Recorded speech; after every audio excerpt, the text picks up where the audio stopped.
Para mim pregar sobre família e ministério. E eu relutei com o Senhor, eu orei, Senhor, é isso mesmo que o Senhor quer falar com a tua igreja? É isso mesmo que o Senhor tem para falar para eles? Só que a gente tem que entender que a gente é profeta. E a gente tem que entregar o que Deus manda, o recado que Deus quer. E Deus tocou no meu coração para me falar 1 Samuel capítulo 17. 1 Samuel capítulo 17, versículo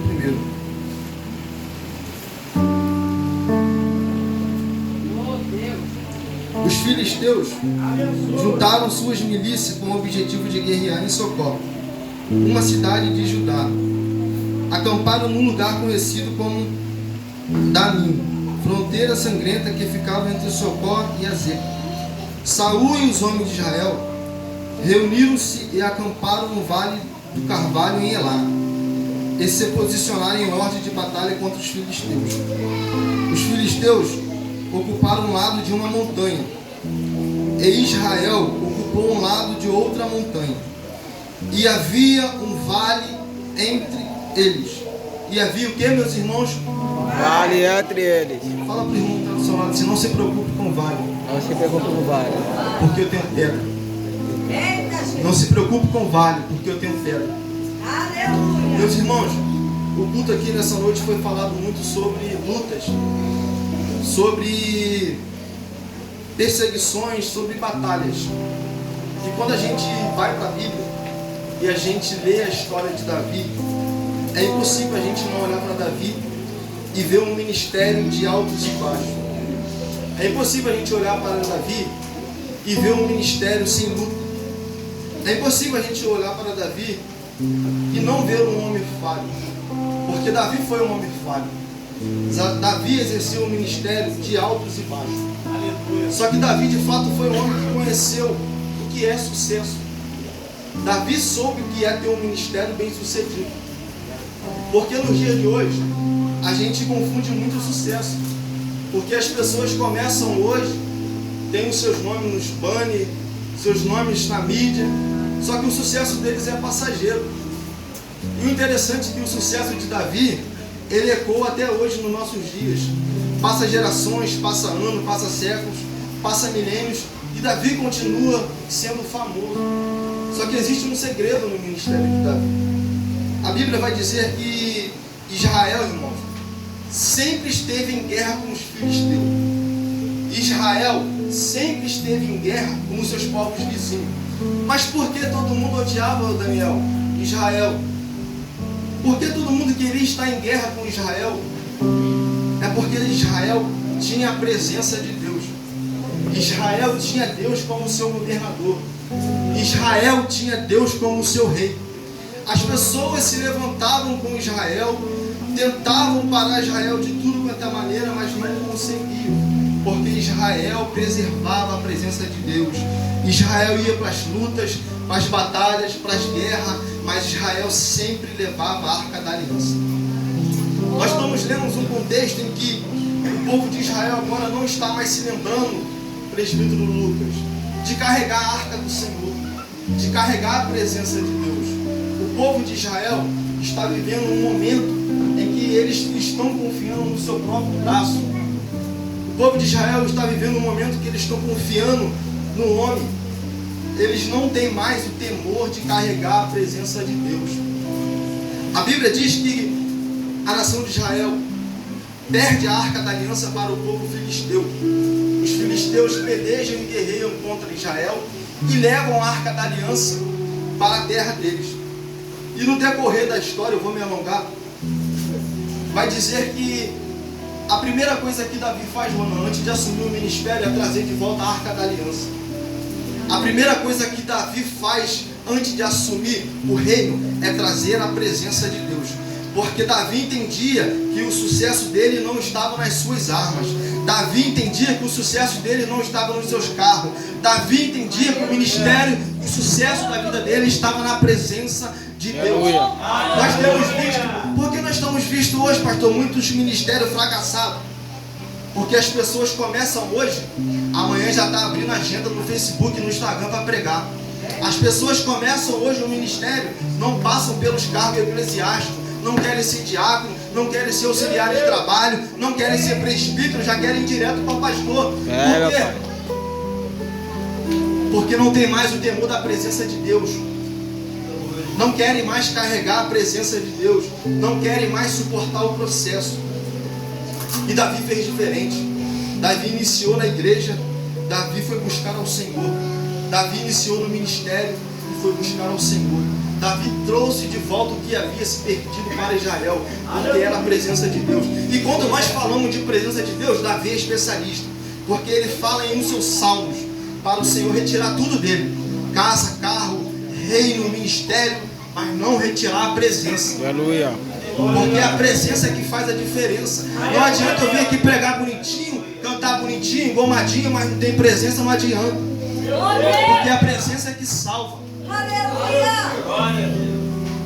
Confesso que não é essa palavra que eu ia trazer, mas é a palavra que Deus quer falar com você nessa noite. Aleluia. Não é a palavra para você pular, para você dar glória a Deus, que eu não estou preocupado com isso. Estou preocupado de você entender a palavra de Deus e entrar daqui e sair de uma forma diferente. Aleluia. Estou preocupado de você sair renovado, de você sair cheio da presença. Glória a Deus, aleluia. Lemos o capítulo 17. Todos nós conhecemos a história de Davi e Golias. Quem não conhece? Se a gente perguntar para um ímpio, para uma criança, a história de Davi e Golias, eles vão te contar muito bem, talvez melhor que eu. Só que existem várias revelações, Daniel, nessa passagem. O texto diz, no capítulo 17, que os filisteus estavam acampados de um lado do monte, e do outro lado do monte estava o povo de Israel. Só que o que me chamou mais a atenção nessa passagem é que dentro deles, no meio deles, tinha um vale. E vale na Bíblia significa provação, vale significa luta, vale significa dificuldade.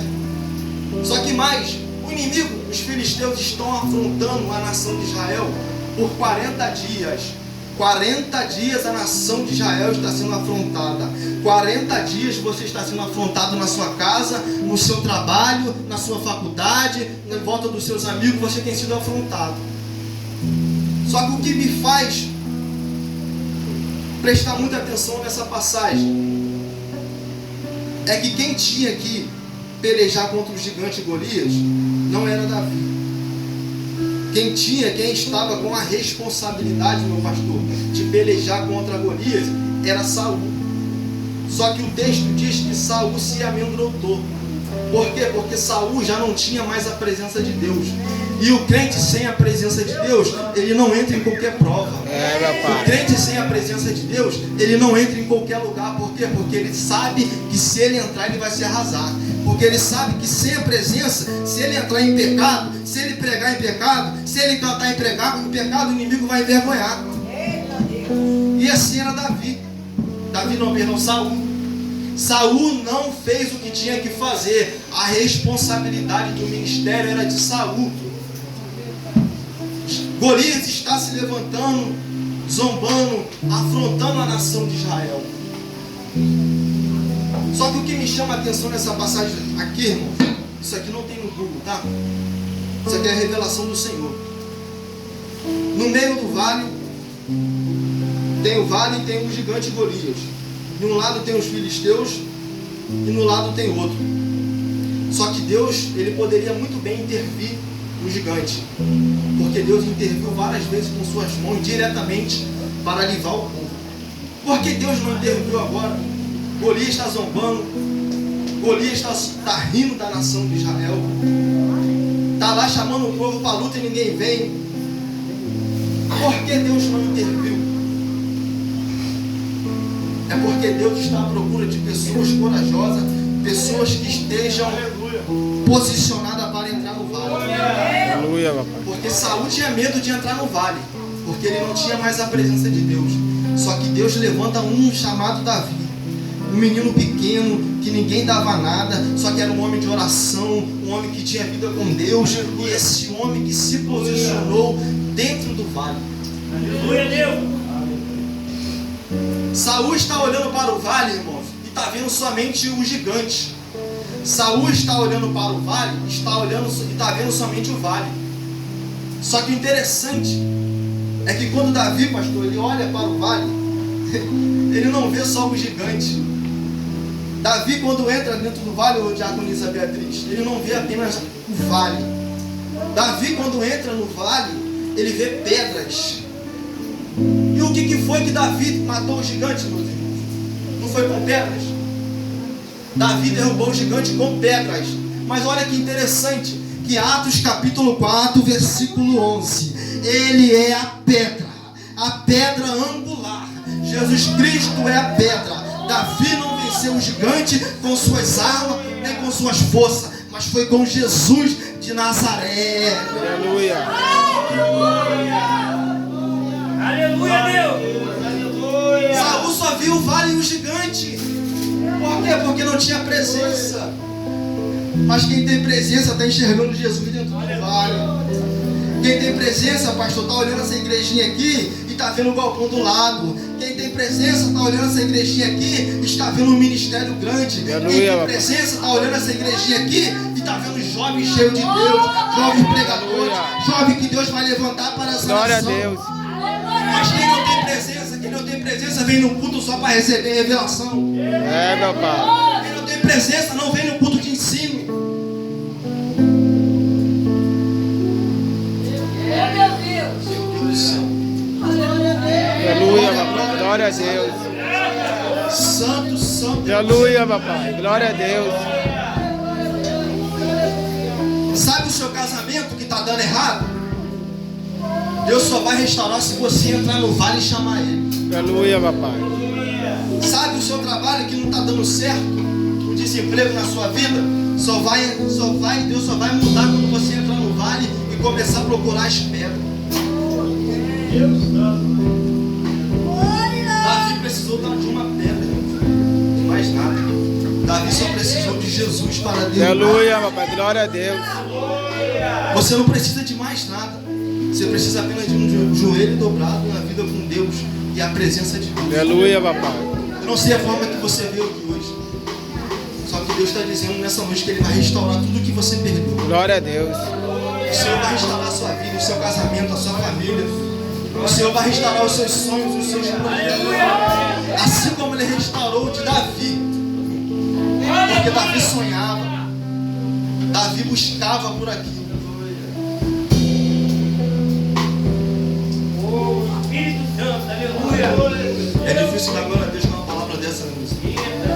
Mas é o que Deus quer falar nessa noite. E por que o Senhor mandou falar de família e de ministério? É porque Davi ele foi exemplo para nós de como ser no ministério e não ser na família. Davi foi exemplo para nós de como a gente se comportar diante da presença e como a gente ser dentro de casa. Porque Davi foi um ótimo rei, mas foi um péssimo pai de família. Davi foi um ótimo guerreiro, mas foi um horrível marido. E tem muita gente que é bom dentro da igreja, mas dentro de casa só Deus sabe. É, papai. Tem muita gente que só dá valor ao ministério, mas dentro de casa não dá valor aos filhos, à família. E o Senhor me chamava a atenção que por causa de algumas escolhas de alguns homens na Bíblia, as consequências foram terríveis. As consequências foram terríveis, meu irmão. Por causa de uma escolha que Davi tomou no seu ministério, ele afundou a sua casa. Comece a rever as escolhas que você tem hoje no ministério, porque pode afetar a sua casa. Não sei porque Deus está mandando eu falar isso. Comece a rever hoje as suas escolhas, para ver se não está afastando a presença de Deus. Jovem, começa a rever hoje com quem você anda. Aleluia, começa a rever hoje se esse relacionamento que você está é de Deus. Se glória está a Deus. trazendo a presença, se está tirando. Aleluia. Começa a ver hoje essas amizades que você tem, porque pode estar tirando a presença. Glória a Deus. Aleluia. Tirar a presença, quando você entrar no vale, o gigante vai te parar. É, meu pai. Sabe esse sonho que você tem de casar na igreja? Comece a rever se é de Deus. Comece a rever se tem presença. Jovem, comece a rever se tem presença. Oh, meu Deus. Jovem, não vá para a cama quem não pode te levar para o altar. É, meu pai. Se não te traz para o altar, nunca pode te levar para a cama. É polêmico isso aqui, irmãos, mas é verdade. Porque tem muita gente subindo aqui, ó, em pecado. Tem muita gente adorando aqui, ó, errado. Tem muita gente cantando aqui, ó, sem presença de Deus. Eita Deus. E isso atrapalha a igreja. É, papai.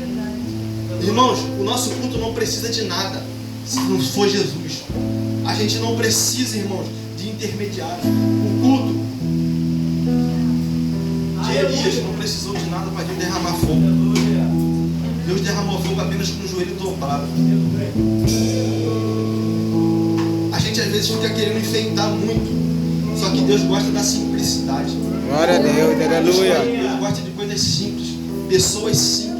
Não adianta eu vir aqui encher vocês de teologia e vocês saírem vazios.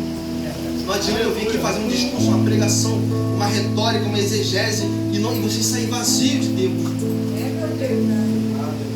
E é assim que eu encerro essa palavra nessa noite. Aleluia, papai. Assim que eu encerro essa pregação, entregando o recado de Deus. Muito obrigado, pastor, pela oportunidade. É isso que Deus me está falando.